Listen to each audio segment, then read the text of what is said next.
In the past, you have been also missionary and you lived in Mongolia. In a few weeks, Pope Francis will go to Mongolia. Could you tell us a few words about the relationships that exist since now 3 decades, I think, between Mongolia and the Holy See, and how the context, the historical context has changed at the middle or at the beginning of the 90s? Yes. Actually, I go back to as far as 1921, yes, when the CICMs were about to go to Mongolia. And because there was a proxy war in Mongolia by the Chinese and the Russians, so that did not continue. Mm-hmm. And Mongolia was closed to the world for 71 years. And when communism collapsed in 1989, then Mongolia started looking for partners and diplomatic relations in the West. And the first country that they approached was the Vatican, because once you have diplomatic relations with the Vatican, the other European countries will have confidence on you. So I think that was the reason why they approached the Vatican first. But when they approached the Pope, and this was Pope John Paul II, the Pope told them that we do not have missionaries, we do not have Catholics in your country. So Mongolia said, the president of Mongolia said, why don't you not send your missionaries? And so they went back to the history, and they saw that CICM was about to go to Mongolia in 1921. And they asked us if we were still interested to go. And we said, yes, we're still we're very interested. And that's how they asked for volunteers, and I volunteered in 1992 to go to Mongolia. And we arrived in Mongolia on July 10, 1992. yes, And in the beginning, of course, we had a very good relations with government. We were even given a diplomatic status. yes, And in the beginning, it was very difficult because Mongolia was very, very poor. The Russians just left them like that, They took everything with them, and they were left with nothing. So there were a lot of economic, financial, social problems, and that was just the time that we were coming in. And so the first years was really looking for places where the Catholic Church can respond to the realities of the present time, at that time in Mongolia. And so we have, on my part, I was teaching in the university, English, because that was the need. Mongolians do not know how to speak in English at the time. They only knew Russian and Mongolian. So I started teaching in the university. But then also we had a lot of problems with street children. And that's how we also started the Apostolic with street children. So we put up a center for street children where they can come, yes, and take their meals, take a shower, and eventually we opened it also as a place where they can come and stay, yes, and go to school.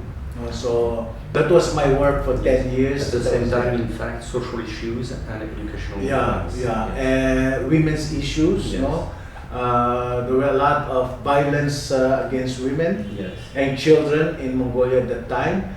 A lot of alcoholism too. mm-hmm, Since these were the social problems that we had. mm-hmm, Later on, after 10 years of being in Mongolia, things changed. They started discovering that they have minerals, mm-hmm, and so they became very rich overnight. yes, So the relations between the Catholic Church and the Christian churches with Mongolia had become difficult. So like visas were difficult to get. We had to renew our visas every year. Whereas at the time when we were just beginning, it was very easy because we had diplomatic status. yes, So things have changed. So that is probably the context where the Pope is coming in, no? And Yes. first of all, the Pope is coming to give confidence to the small church of Mongolia. There are about 1,500 Catholics now in Mongolia, and it is a small church, Yes. but That belongs to what Pope Francis called the periphery. the periphery, yes, and this Pope is so concerned about the periphery churches, Mhm. and that is probably the reason why he is visiting Mongolia during this time. Yes. Yeah. And do you think that there are also some other issues related to the religious context of Mongolia, or the focus on the periphery is the main Yeah. one? Well, issues, of course, that will boost the confidence of the Catholics in Mongolia, since they are a very tiny minority. No, so this is probably a golden opportunity also to make known who the Catholic Church Yes. is in Mongolia. But I think the more reason that he is going there is to really take care of these small churches, and he's done that in many places. No, has visited the periphery churches in other places too. As a matter of fact, this is the second attempt. No, we had supposed to be the visit of the Pope in 2003, 2004. So we have been planning already for that visit Yes. in 2003 and 2004. But because of some political exigencies in Moscow, that visit did not push through, because he was supposed to stop by Moscow before coming Yes. to Mongolia. But there were some problems there, so they canceled the trip altogether. So this is the second attempt, no? Yes. And I hope that it's going to be a successful one. And you will be present in Mongolia? Yes, or yes. with Pope Francis? I did not really intend to go Yes. because I had so many foreign trips already this year.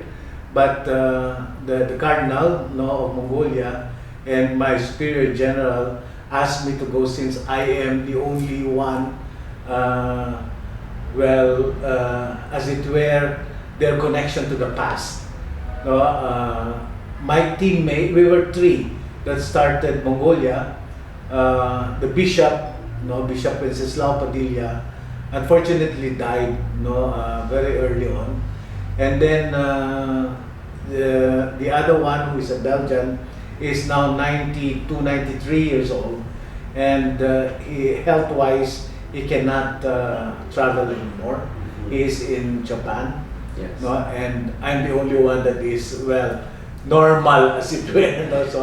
So I am their connection to the past. No? So that is why they were encouraging me to go back to Mongolia at this time. No? And to have that connection also to the past. Thank you, Father Gilbert, for the time you dedicated to this interview. Congratulations for the wonderful work that you do here in this green campus and great university. Thank you very much. Thank you, Professor. Thank you also for your visit to our university, and we are so happy to host this Association of Southeast and East Asian Catholic Universities Conference. It's a real pleasure to be with you here. Thank you. you.